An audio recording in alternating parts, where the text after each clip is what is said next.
ਇਕ ਓਂਕਾਰ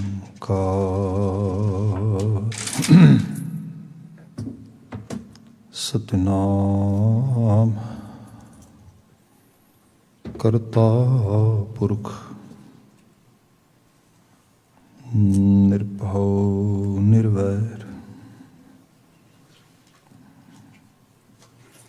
ਅਕਾਲ ਮੂਰਤ ਅਜੂਨੀ ਸੈਭੰ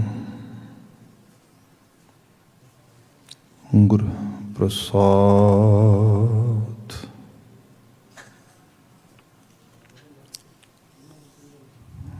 ਸੱਜਣ ਸੱਚਾ ਪਾਤਸ਼ਾਹ ਸਿਰ ਸ਼ਾਹਾਂ ਦੇ ਸ਼ਾਹ, ਜਿਸ ਪਾਸ ਬੈਠਿਆਂ ਸੋਹੀ ਹੈ ਸਭਨਾ ਦਾ ਵਿਸਾਹ। ਸਤਿਨਾਮ ਵਾਹਿਗੁਰੂ ਸਾਹਿਬ ਜੀਓ। ਸ਼ਲੋਕ ਮਹਲਾ ਤੀਜਾ। ਸੂਹਬ ਤਾਂ ਸੁਹਾਗਣੀ, ਜਾ ਮਨ ਲੈ ਸਚ ਨਾਉ। ਸਤਿਗੁਰ ਆਪਣਾ ਮਨਾਏ ਲੈ, ਰੂਪ ਚੜ੍ਹੀ ਤਾਂ ਅਗਲਾ। ਦੂਜਾ ਨਾਹੀ ਥਾਉ। ਸੂਹਬ ਤਾਂ ਸੁਹਾਗਣੀ, ਜਾ ਮਨ ਲੈ ਸਚ ਨਾਉ। ਸਤਿਗੁਰ ਆਪਣਾ ਮਨਾਏ ਲੈ, ਰੂਪ ਚੜ੍ਹੀ ਤਾਂ ਅਗਲਾ। ਦੂਜਾ ਨਾਹੀ ਥਾਉ।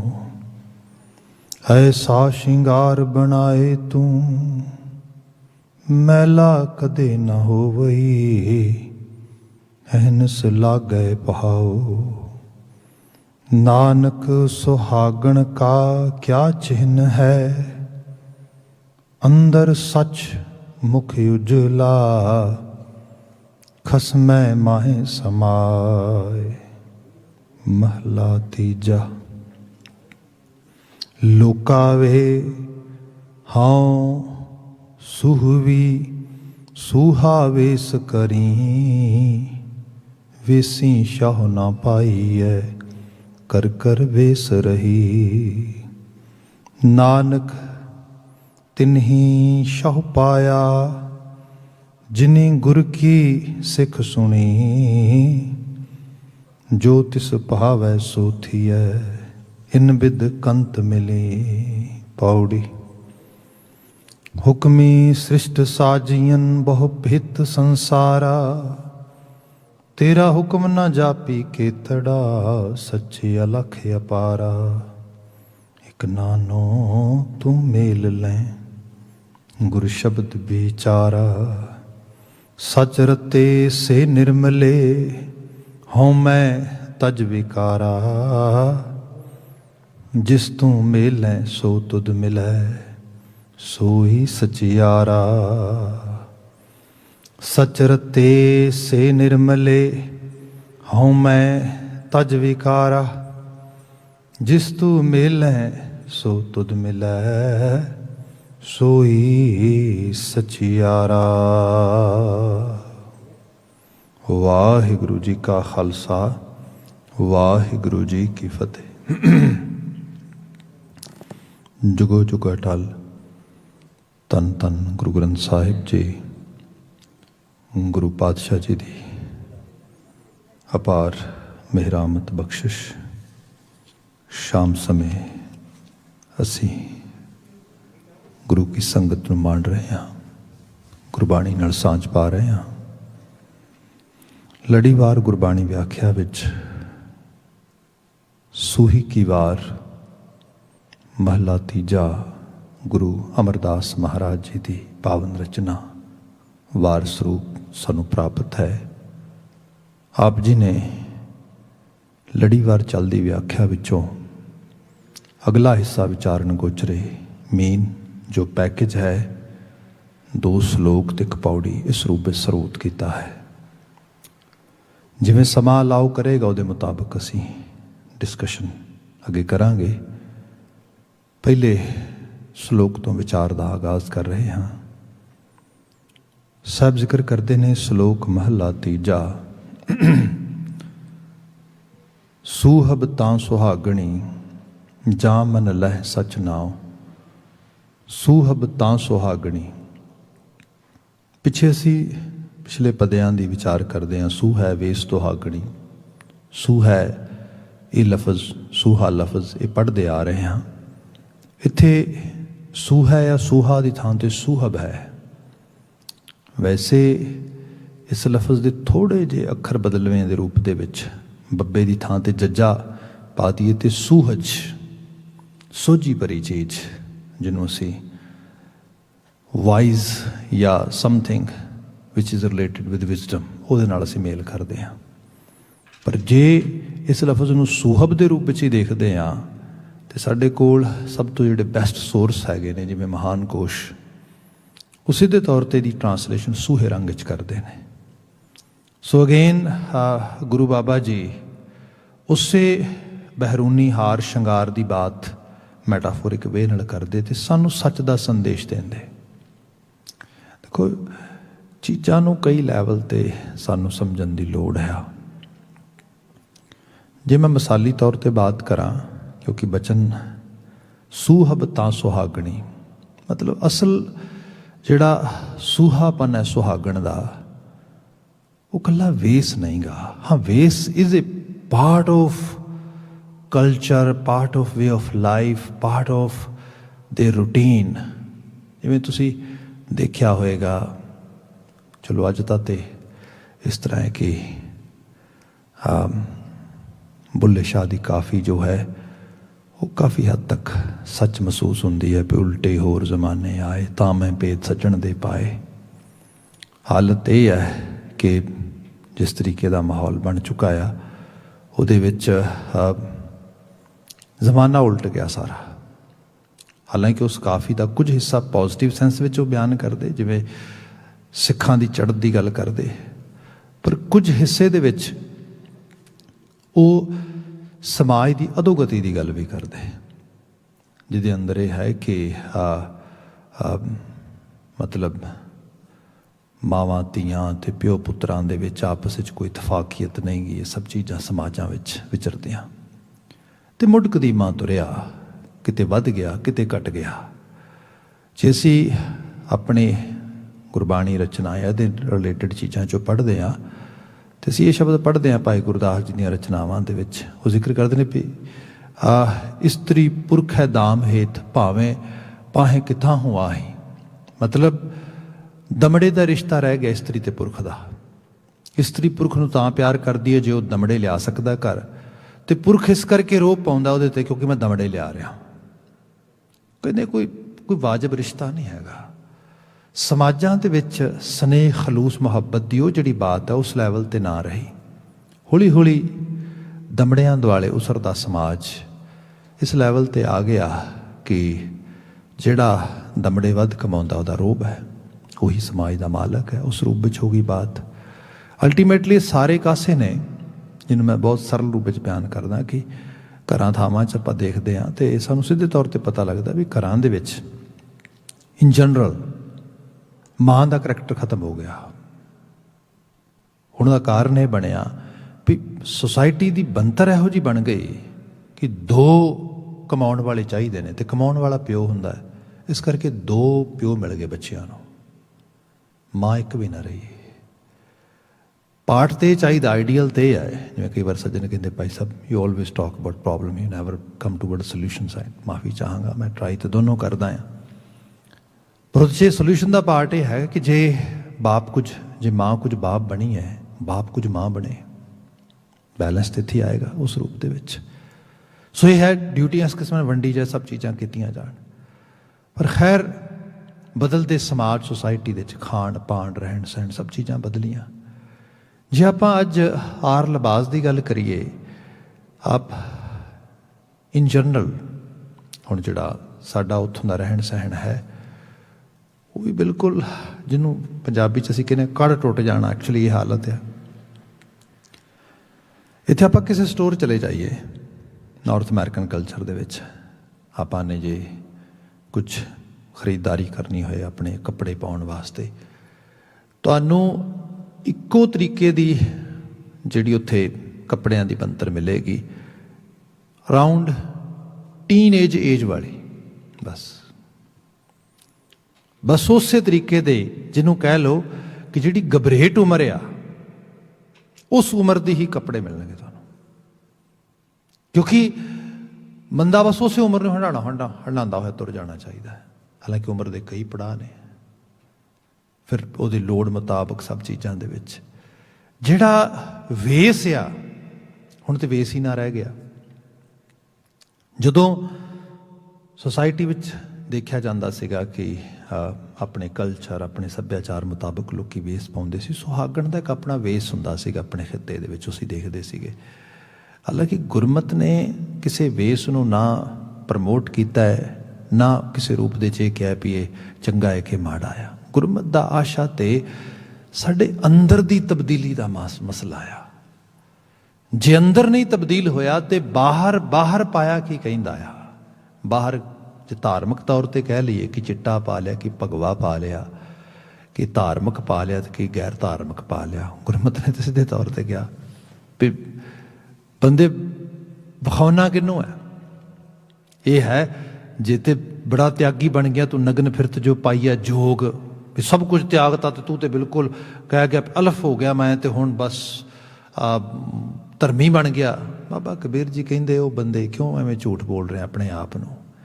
ਇਸ ਤਰੀਕੇ ਨਾਲ ਜੇ ਜੋਗ ਬਣਦਾ ਹੁੰਦਾ, ਜਿਸ ਕਿਸਮ ਨਾਲ ਕੋਈ ਧਾਰਮਿਕ ਪ੍ਰਾਪਤੀ ਹੁੰਦੀ, ਨਗਨ ਫਿਰਤ ਜੋ ਪਾਈਆ ਜੋਗ, ਬਨ ਕੋ ਮਿਰਗ ਮੁਕਤ ਸਭ ਹੋਗ, ਬਣਾ ਦੇ ਮਿਰਗ ਸਾਰੇ ਮੁਕਤ ਹੋ ਜਾਂਦੇ, ਮੋਕਸ਼ ਮਿਲ ਜਾਂਦਾ।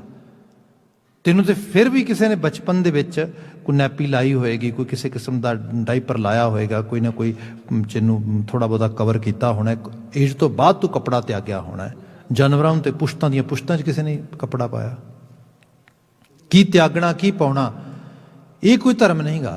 ਧਰਮ ਤੇ ਬੜੀ ਅੰਦਰ ਦੀ ਚੀਜ਼ ਹੈ। ਇੱਕ ਰੰਗ ਹੋਰ ਇਹਦੇ ਨਾਲ ਐਡ ਕਰ ਦੇਣਾ ਮੈਂ।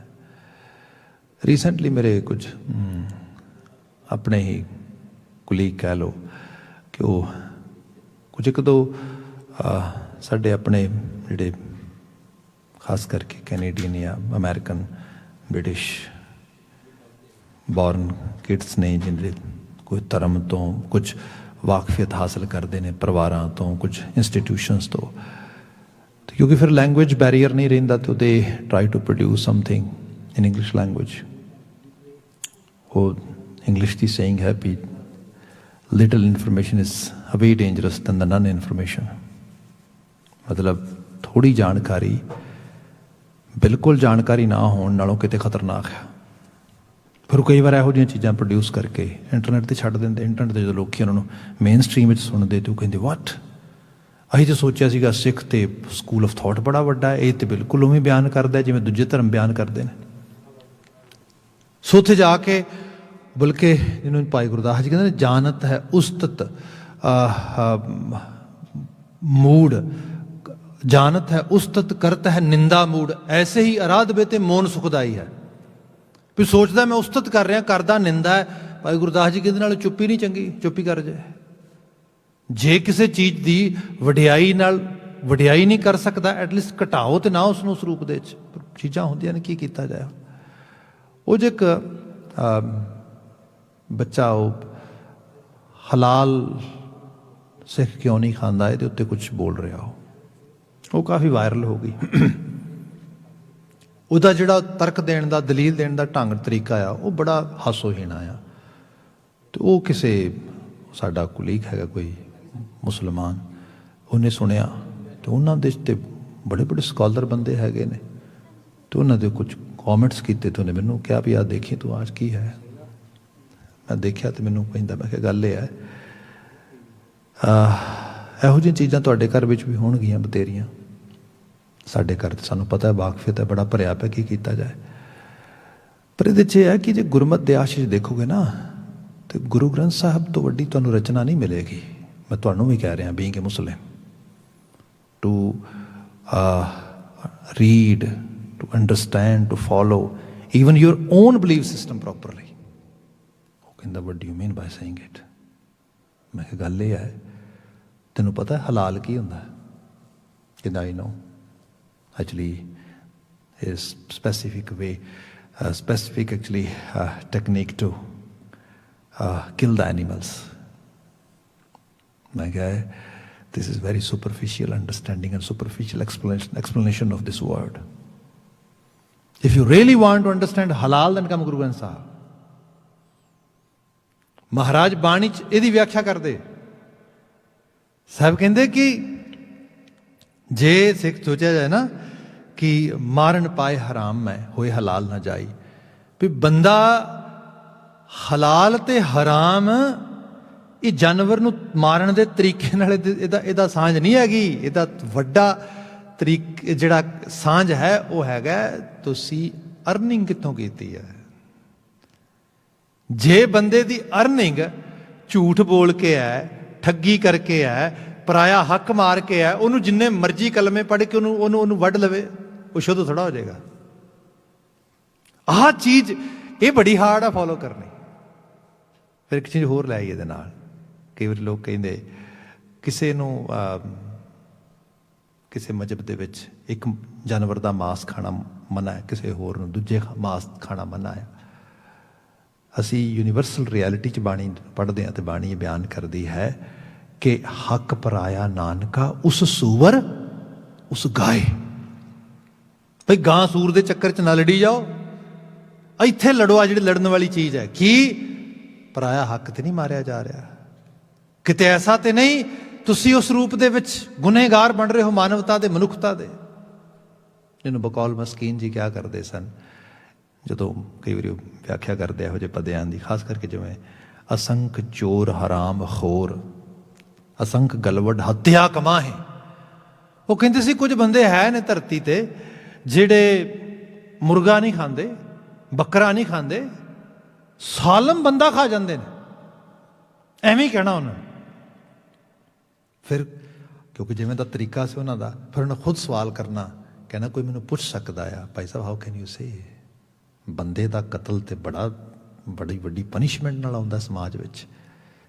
People have to face actually huge consequences.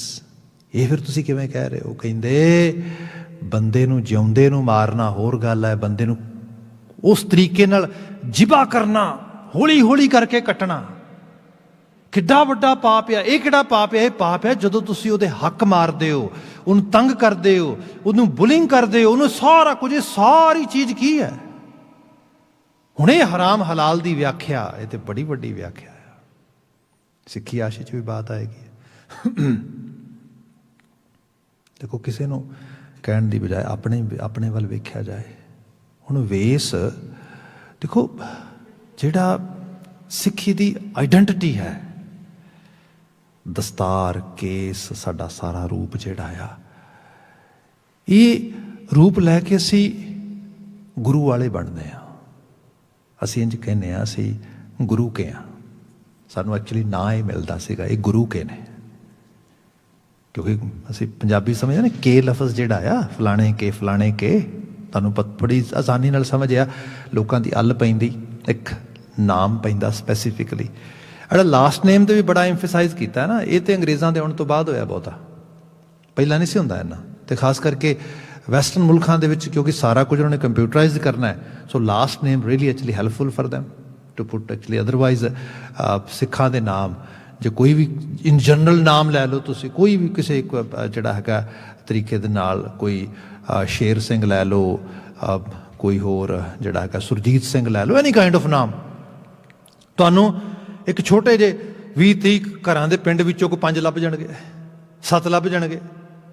फिर यह है 7 दे विचों हो सकता 2 दियां डेट ऑफ बर्थ भी मिल जाण, हो सकता है कोई 4 ऐसे होण जिन्हां दे फादर नेम भी सेम ही होण, कोई एक भी लभ सकता जिहदा ग्रैंड पेरेंट्स का ग्रेट ग्रैंड पेरेंट्स का नाम ही सेम होए। इस तरीके नाल होएगा क्योंकि ये सारी चीज़ ਪਰ ਹੋਇਆ ਕਿ ਜਦੋਂ ਡਾਟਾ ਬੇਸਡ ਕਮਿਊਨਿਟੀ ਬਿਲਡ ਕੀਤੀ ਕਲੋਨੀਅਲ ਇੰਪੈਕਟ ਨੇ, ਫਿਰ ਉਹਨਾਂ ਇਹ ਕਿਹਾ ਕਿ ਨਹੀਂ ਭਾਈ ਨਹੀਂ, ਇਹਨੂੰ ਬਹੁਤ ਥੋੜ੍ਹਾ ਬਹੁਤਾ ਚੇਂਜਸ ਕੀਤੇ ਜਾਣ। ਚੇਂਜਸ ਇਹ ਕੀਤੇ ਜਾਣ ਲਾਸਟ ਨੇ, ਹਾਲਾਂਕਿ ਉਹਦੇ ਨਾਲ ਵੀ ਮੈਚ ਕਰਦੇ, ਇਹ ਨਹੀਂ ਕਿ ਮੈਚ ਨਹੀਂ ਕਰਦੇ, ਪਰ ਥੋੜ੍ਹੇ ਘੱਟ ਕਰਦੇ, ਰੇਅਰ ਹੋ ਜਾਂਦੇ, ਇਸ ਰੂਪ ਵਿੱਚ ਆਇਆ। ਅਦਰਵਾਈਜ਼ ਸਾਡਾ ਤਾਂ ਇੱਕੋ ਲਾਸਟ ਨੇਮ ਸੀਗਾ ਭਾਈ, ਇਹ ਗੁਰੂ ਕੇ ਨੇ, ਇਹ ਤੇ ਇਹ ਗੁਰੂ ਦੇ ਨੇ, ਨਾਨਕ ਪੰਥੀ ਨੇ, ਸਾਨੂੰ ਤਾਂ ਇਹ ਕਿਹਾ ਜਾਂਦਾ ਸੀਗਾ। ਇਹ ਜੀ ਨਾਨਕ ਪ੍ਰਸਤਰਾਂ ਨੇ, ਫਾਰਸੀ 'ਚ ਬਕਾਇਆ ਤੌਰ 'ਤੇ ਲਿਖਿਆ ਹੁੰਦਾ ਸੀਗਾ। ਜਿਵੇਂ ਕਾਲਮ ਭਰੇ ਜਾਂਦੇ, ਤੁਸੀਂ ਪੁਰਾਣਾ ਸਾਰਾ ਦਸਤਾਵੇਜ਼ ਚੈੱਕ ਕਰੋ ਅਤੇ ਉਹਦੇ ਵਿੱਚ ਜਿਵੇਂ ਥਾਣੇ 'ਚ ਰਿਪੋਰਟ ਪਾਈ ਜਾਂਦੀ ਸੀਗੀ, ਉਹ ਕਿ ਕੌਣ ਹੈ ਜੀ, ਉਹ ਕਹਿੰਦਾ ਸੀ ਨਾਨਕ ਪ੍ਰਸਤਰਾਂ ਆ, ਇਹ ਨਾਨਕ ਦੀ ਪ੍ਰਸਤਗੀ ਵਿੱਚ ਆ, ਇਹ ਗੁਰੂ ਕਾ ਆ, ਇਹਦੀ ਆਈਡੈਂਟਿਟੀ ਇਹ ਹੋ ਗਈ। ਅਤੇ ਪ੍ਰਾਊਡ ਫੀਲ ਹੁੰਦਾ ਸੀਗਾ। ਦੇਖੋ ਨਾ, ਪ੍ਰਾਊਡ ਤਾਂ ਇਹੀ ਫੀਲ ਹੋਏਗਾ ਨਾ ਜਦੋਂ ਕੋਈ ਪੁੱਛੇਗਾ ਵੀ ਕੌਣ ਹੈ, ਭਾਈ ਗੁਰੂ ਗੋਬਿੰਦ ਸਿੰਘ ਸਾਹਿਬ ਦਾ ਪੁੱਤ ਆ। ਕੌਣ ਗੁਰੂ ਗੋਬਿੰਦ ਸਿੰਘ ਸਾਹਿਬ? ਸਰਬੰਸ ਦਾਨੀ। ਅੱਛਾ, ਸਿਰ ਝੁਕੇਗਾ। ਐਸੇ ਬਾਪ ਦਾ ਪੁੱਤ ਕੌਣ ਨਹੀਂ ਖਵਾਉਣਾ ਚਾਹੇਗਾ? ਕਿਹਨੂੰ ਨਹੀਂ ਹੋਏਗਾ ਮਾਣ, ਪਿਆਸਾ ਪਿਓ ਸੀਗਾ ਮੇਰਾ। ਗੁਰੂ ਗੋਬਿੰਦ ਸਿੰਘ ਬਹਾਦਰੀ ਦਾ ਸਿੰਬਲ, ਗੁਰੂ ਗੋਬਿੰਦ ਸਿੰਘ ਮਨੁੱਖਤਾ ਦਾ ਸਿੰਬਲ, ਗੁਰੂ ਗੋਬਿੰਦ ਸਿੰਘ ਦੁਨੀਆ ਦੀ ਹਰ ਤਰ੍ਹਾਂ ਦੀ ਚੜ੍ਹਦੀ ਕਲਾ ਦਾ ਸਿੰਬਲ। ਭਾਈ ਕੌਣ ਨਹੀਂ ਚਾਹੇਗਾ ਮੈਂ ਉਹਦੇ ਨਾਲ ਆਪਣੀ ਐਸੋਸੀਏਸ਼ਨ ਬਣਾਵਾਂ? ਇਹ ਸੀਗੀ ਬਾਤ।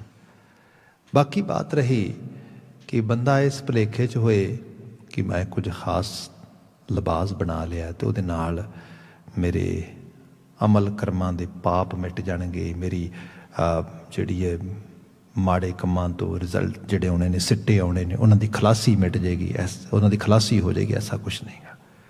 ਬਾਣੀ ਵਾਰ-ਵਾਰ ਕਹਿ ਰਹੀ ਹੈ, ਦੱਦਾ ਦੋਸ਼ ਨਾ ਦਿਓ ਕਿਸੇ, ਦੋਸ਼ ਕਰਮਾਂ ਆਪਣੇ, ਜੋ ਮੈਂ ਕੀਆ ਸੋ ਮੈਂ ਪਾਇਆ। ਇਹ 'ਤੇ ਫੋਕਸ ਕਰ।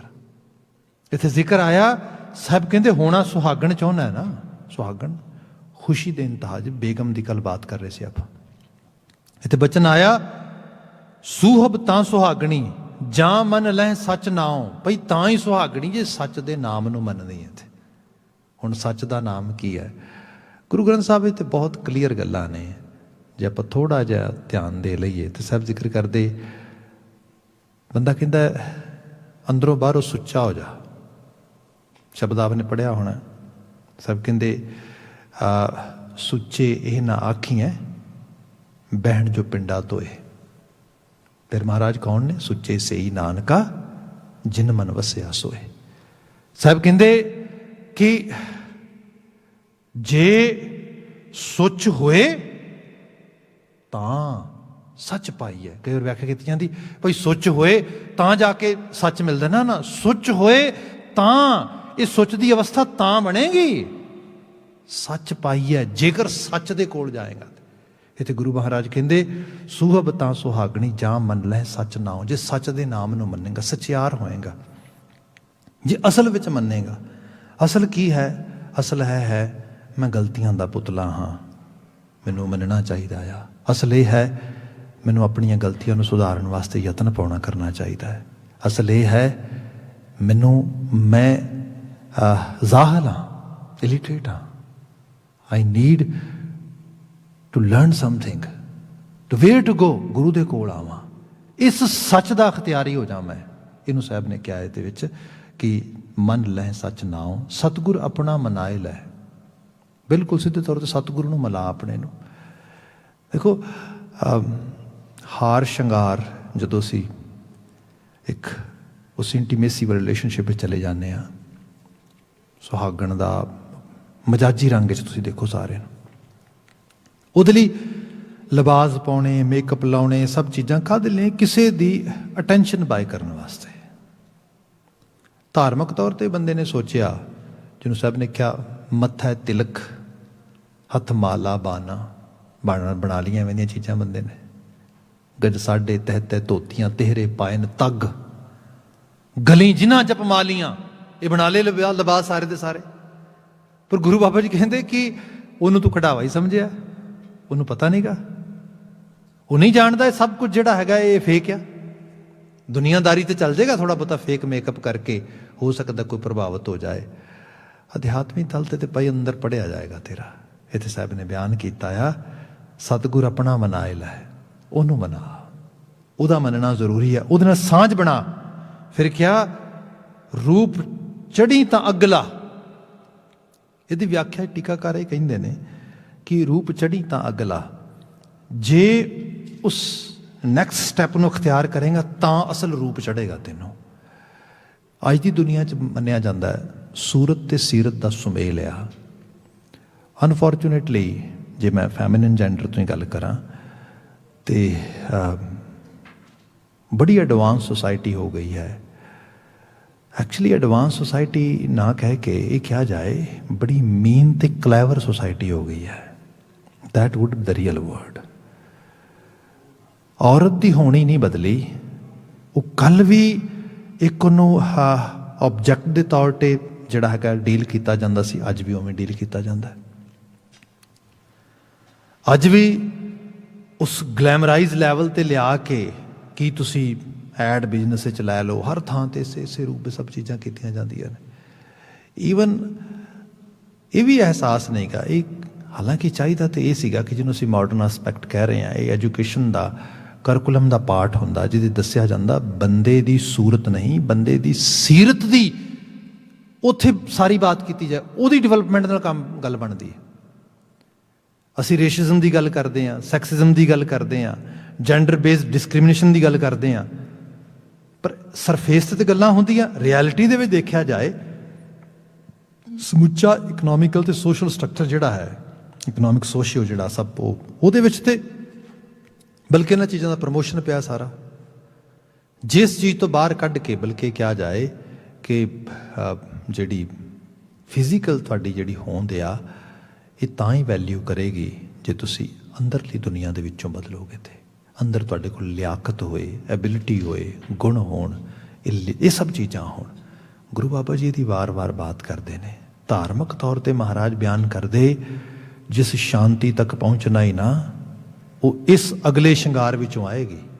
ਇੱਥੋਂ ਰੂਪ ਚੜ੍ਹੇ ਤਾਂ ਅਗਲਾ ਇੱਕ ਤੇ ਭਾਵ ਇਹ ਹੈ, ਦੂਸਰਾ ਇਹ ਹੈ ਕਿ ਫਿਰ ਇੱਕ ਹਾਇਰ ਲੈਵਲ ਦਾ ਰੂਪ ਬੰਦੇ ਨੂੰ ਪ੍ਰਾਪਤ ਹੁੰਦਾ ਹੈ ਜਦੋਂ ਬੰਦਾ ਸਤਿਗੁਰੂ ਨੂੰ ਮਨਾ ਲੈਂਦਾ ਹੈ। ਦੂਜਾ ਨਾ ਹੀ ਥਾਉ, ਇਹਦੀ ਕੋਈ ਸਬਸਟੀਟਿਊਟ ਨਹੀਂ ਹੈਗਾ ਦਾ ਕੋਈ ਕਹੇ ਕਿ ਇਹਦੀ ਕੋਈ ਰਿਪਲੇਸਮੈਂਟ ਹੋਏਗੀ। ਮਹਾਰਾਜ ਕਹਿੰਦੇ ਰਾਹ ਇਹ ਹੈ, ਭਾਵੇਂ ਕੱਲ੍ਹ ਤੇ ਭਾਵੇਂ ਅੱਜ ਤੇ ਭਾਵੇਂ ਆਉਂਦੇ ਕੱਲ੍ਹ, ਸਚਿਆਰ ਹੋ ਕੇ ਹੀ ਸੱਚ ਦੇ ਰਾਹ ਤੇ ਤੁਰ ਕੇ ਹੀ ਲੋਕਾਂ ਨੇ ਆਪਣੇ ਅਸਲ ਉਸ ਵਨਨੈਸ ਨੂੰ, ਉਸ ਅਲਟੀਮੇਟਲੀ ਅਕਾਲ ਪੁਰਖ ਵਾਹਿਗੁਰੂ ਦੇ ਨਾਲ ਆਪਣੀ ਹੋਂਦ ਦਾ ਅਹਿਸਾਸ ਉਸ ਰੂਪ ਵਿੱਚ ਕੀਤਾ ਹੈਗਾ।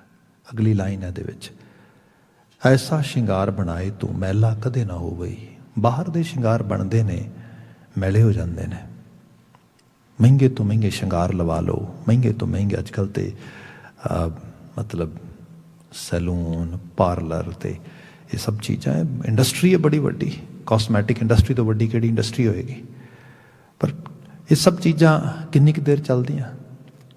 ਜਿਹੜੀ ਅਸਲ ਖੁਸ਼ੀ ਮਿਲਣੀ ਹੈ ਅੰਦਰ ਦੀ ਦੁਨੀਆ ਨੂੰ ਸਜਾ ਕੇ ਸਵਾਰ ਕੇ, ਬਾਹਰ ਦੀ ਦੁਨੀਆ ਨੂੰ ਤੇ ਥੋੜ੍ਹੀ ਬਹੁਤੀ ਦੇਰ ਹੋਏਗਾ, ਬੰਦਾ ਭਟਕੇਗਾ ਉਹਦੇ ਮਗਰ, ਉਹ ਮ੍ਰਿਗ ਤ੍ਰਿਸ਼ਨਾ ਦੀ ਤਰ੍ਹਾਂ, ਫਿਰ ਆਖਰਕਾਰ ਹਾਰ ਜਾਏਗਾ। ਗੁਰੂ ਮਹਾਰਾਜ ਨੇ ਬਿਆਨ ਕੀਤਾ, ਸਾਹਿਬ ਕਹਿੰਦੇ ਐਸਾ ਸ਼ਿੰਗਾਰ ਬਣਾਏ ਤੂੰ ਮੈਲਾ ਕਦੇ ਨਾ ਹੋਵੀ, ਅਹਨਸ ਲਾਗੈ ਭਾਉ। ਤੇ ਇਸ ਸ਼ਿੰਗਾਰ ਵਿੱਚੋਂ ਰਾਤ ਦਿਨ ਦੀ ਪ੍ਰੀਤ ਲੱਗੇਗੀ। ਅਹਨਸ ਲਾਗੈ ਭਾਉ ਮਤਲਬ ਸੱਚ ਦੀ ਪ੍ਰੀਤ ਤੇਰੇ ਨਾਲ ਜੁੜ ਜਾਏਗੀ। ਇਹ ਚੀਜ਼ਾਂ ਐਕਚੁਅਲ ਲੈਵਲ 'ਤੇ ਗੱਲ ਤਾਂ ਇਤਨੀ ਕੀ ਹੈ ਕਿ ਬੰਦਾ ਅੰਦਰੋਂ ਤਬਦੀਲ ਹੋ ਕੇ ਧਰਮੀ ਬਣਨ ਵਾਸਤੇ ਇਮਾਨਦਾਰੀ ਦੇ ਨਾਲ ਉੱਠ ਖਲੋਏ। ਗੁਰੂ ਅਮਰਦਾਸ ਸਾਹਿਬ ਇਹਦੀ ਗੱਲ ਕਰਦੇ ਨੇ। ਅਗਲਾ ਬਚਨ ਲਿਖਿਆ, ਨਾਨਕ ਸੁਹਾਗਣ ਕਾ ਕਿਆ ਚਿੰਨ੍ਹ ਹੈ, ਅੰਦਰ ਸੱਚ ਮੁਖ ਉਜਲਾ ਖਸਮੈ ਮਾਹੇ ਸਮਾਏ। ਪੂਰੇ ਸ਼ਲੋਕ ਨੂੰ ਬਿਲਕੁਲ ਉਹਦਾ ਲੱਭੋ ਲਬਾਬ, ਉਹਦਾ ਕਨਕਲੂਜਨ ਜਿਹੜਾ ਉਹਨੂੰ ਕਨਕਲੂਡ ਕਰਦਿਆਂ ਹੋਇਆ ਗੁਰੂ ਸਾਹਿਬ ਲਾਸਟ ਸਤਰ 'ਚ ਲਿਆ ਰਹੇ ਨੇ, ਨਾਨਕ ਸੁਹਾਗਣ ਕਾ ਕਿਆ ਚਿੰਨ੍ਹ ਹੈ। ਚਿੰਨ੍ਹ ਛੇਦਕ ਗਹਿਣੇ ਅੱਜ ਕੱਲ੍ਹ ਪਾਏ ਜਾਂਦੇ ਨੇ। ਛੇਦਕ ਮੀਨ ਛੇਦ ਕਰਕੇ ਸਰੀਰ ਦੇ ਵਿੱਚ, ਜਿਹੜਾ ਨੱਕ 'ਚ, ਕੰਨ 'ਚ, ਇਸ ਕਿਸਮ ਦੇ ਨਾਲ। ਹਾਲਾਂਕਿ ਜੇ ਤੁਸੀਂ ਪਿੱਛੇ ਜਾਓਗੇ ਤੇ ਵੈਸਟਰਨ ਵਰਲਡ ਦਾ ਤਾਂ ਮੈਨੂੰ ਬਹੁਤਾ ਨਹੀਂ ਪਤਾ, I haven't actually read about it anything, but in our actually area ਜਿਹੜਾ ਅਰੇਬਿਕ ਵਰਲਡ ਤੇ ਖਾਸ ਕਰਕੇ ਸਾਡਾ ਖਿੱਤਾ ਸੀਗਾ, ਤੇ ਇਸ 'ਤੇ ਸੀਗਾ ਕਿ ਇਹ these were the slaveries, actually you can say sign of slaveries, ਕਿਉਂਕਿ ਇਹਦੇ ਅੰਦਰ ਖਾਸ ਕਰਕੇ ਬੱਚੀਆਂ ਵਾਸਤੇ ਉਹਨਾਂ ਦੇ ਗਹਿਣੇ ਪਾਏ ਜਾਂਦੇ ਸੀ ਕੰਨਾਂ 'ਤੇ, ਉਹਦੇ 'ਚ ਨੱਕ ਦੇ ਵਿੱਚ, ਤੇ ਫਿਰ ਉਹ ਨੱਥਾਂ ਉਤਾਰੀਆਂ ਜਾਂਦੀਆਂ ਸੀਗੀਆਂ। ਇਹੋ ਜਿਹੀਆਂ ਚੀਜ਼ਾਂ ਬਹੁਤ ਬੜਾ ਮਤਲਬ ਤੁਸੀਂ ਮੁਗਲੀਆ ਦੌਰ ਦੇਖੋ ਨਾ, ਮੁਗਲ ਪੀਰੀਅਡ ਦੇਖੋ, ਤੇ ਬੜਾ ਤੁਹਾਨੂੰ ਪਤਾ ਲੱਗਾ ਕਿ ਮਨੁੱਖਤਾ ਦੀ ਕਿਸ ਹਾਲਤ ਤੱਕ ਗਿਰਾਵਟ ਹੋ ਚੁੱਕੀ ਸੀ। ਇਹ ਸਭ ਚੀਜ਼ ਰਹੀ। ਇੱਥੋਂ ਪਤਾ ਲੱਗਦਾ ਸੀ ਕਿ ਸੁਹਾਗਣ ਹੈ ਕਿ ਨਹੀਂ ਸੁਹਾਗਣ, ਵਿਆਹੁਤਾ ਹੈ ਕਿ ਨਹੀਂ ਵਿਆਹੁਤਾ ਇਸ ਰੂਪ ਦੇ ਵਿੱਚ। ਬਕਾਇਦਾ ਤੌਰ 'ਤੇ ਜੇ ਭਾਰਤੀ ਸਨਾਤਨੀ ਪ੍ਰਪਾਟੀ ਪੁਰਾਣੀ ਦੇਖਦੇ ਹੋ ਤਾਂ ਉਹਦੇ ਵਿੱਚ ਤਾਂ ਮੱਥੇ 'ਤੇ ਤਿਲਕ ਲੱਗਿਆ ਜਾਂਦਾ ਸੀਗਾ ਸਪੈਸ਼ਲ ਤੌਰ 'ਤੇ, ਗਲੇ 'ਚ ਇੱਕ ਖਾਸ ਮੰਗਲ ਸੂਤਰ ਪਾਇਆ ਜਾਂਦਾ ਸੀਗਾ। ਇਹ ਸਭ ਸਿੱਖੀ ਆਸ਼ੇ 'ਚ ਇਹ ਸਭ ਤੋਂ ਆਜ਼ਾਦੀ ਤਾਂ ਹੀ ਦਿੱਤੀ ਗਈ, ਕਾਹਦੇ ਲਈ, ਕਿਹਨੂੰ ਵਿਖਾਉਣਾ ਤੇ ਕਿਹਨੂੰ ਦੱਸਣਾ ਹੈ। ਇੱਥੇ ਮਹਾਰਾਜ ਬਿਆਨ ਕਰਦੇ, ਆਓ ਮੈਂ ਤੁਹਾਨੂੰ ਧਾਰਮਿਕ ਸੁਹਾਗਵਤੀ ਹੋਣ ਦਾ ਚਿੰਨ੍ਹ ਦੱਸਦਾ ਵਾਂ। ਮਤਲਬ ਉਹ ਬਾਹਰੂਨੀ ਵਾਲੀ ਨੇ ਉਸ ਦੀ ਬਾਤ ਕੀਤੀ। ਅਸਲ ਗੁਰਮੁਖ ਕੌਣ ਆ? ਗੁਰੂ ਮਹਾਰਾਜ ਕਹਿੰਦੇ, ਨਾਨਕ ਸੁਹਾਗਣ ਕਾ ਕਿਆ ਚਿੰਨ੍ਹ ਹੈ, ਅੰਦਰ ਸੱਚ ਜਿਹਨੇ ਇਸ ਚੀਜ਼ ਨੂੰ ਅਡਾਪਟ ਕੀਤਾ ਆ। ਮੁਖ ਉਜਲਾ ਖਸਮੈ ਮਾਹੇ ਸੰਭਾਏ, ਜਿਹਦਾ ਮੁਖ ਉਜਲਾ ਹੋ ਗਿਆ ਤੇ ਖਸਮ ਦੇ ਨਾਲ ਜਿਹਦੀ ਸਾਂਝ ਪੀੜੀ ਹੋ ਗਈ, ਭਾਵ ਜਿਹੜਾ ਰੱਬ ਦੇ ਭੈ ਵਿੱਚ ਰਹਿਣ ਲੱਗ ਗਿਆ, ਜਿਹਨੂੰ ਅਕਾਲ ਪੁਰਖ ਵਾਹਿਗੁਰੂ ਦੀ ਯਾਦ, ਉਹਦਾ ਅਹਿਸਾਸ ਕਦੀ ਸੀਨੇ 'ਚ ਟੁੱਟਦਾ ਨਹੀਂਗਾ, ਉਹ ਸੁਹਾਗਣ ਹੈ, ਉਹ ਸੁਹਾਗਵਤੀ ਹੈ। ਸਾਹਿਬ ਰਹਿਮਤ ਕਰਨ ਐਸੇ ਆਲਮੀ ਵਾਕਿਆਂ 'ਚੋਂ ਸਾਨੂੰ ਚੰਗੇਰੀ ਪ੍ਰੇਰਨਾ ਮਿਲੇ। ਇੰਨੀਆਂ ਕੁ ਬੇਨਤੀਆਂ ਨਾਲ ਖਿਮਾ। ਕਿਸਾਨੀ ਲਈ ਜੂਝ ਰਹੇ ਮਾਈ ਪਾਈ ਲਈ ਚੜ੍ਹਦੀ ਕਲਾ ਲਈ ਅਰਦਾਸ ਕਰਦੇ ਹੋਏ, ਸਫਲਤਾ ਦੀ ਅਰਦਾਸ ਕਰਦੇ ਹਾਂ। ਸਮਾਪਤੀ ਹੈ। ਵਾਹਿਗੁਰੂ ਜੀ ਕਾ ਖਾਲਸਾ, ਵਾਹਿਗੁਰੂ ਜੀ ਕੀ ਫਤਿਹ।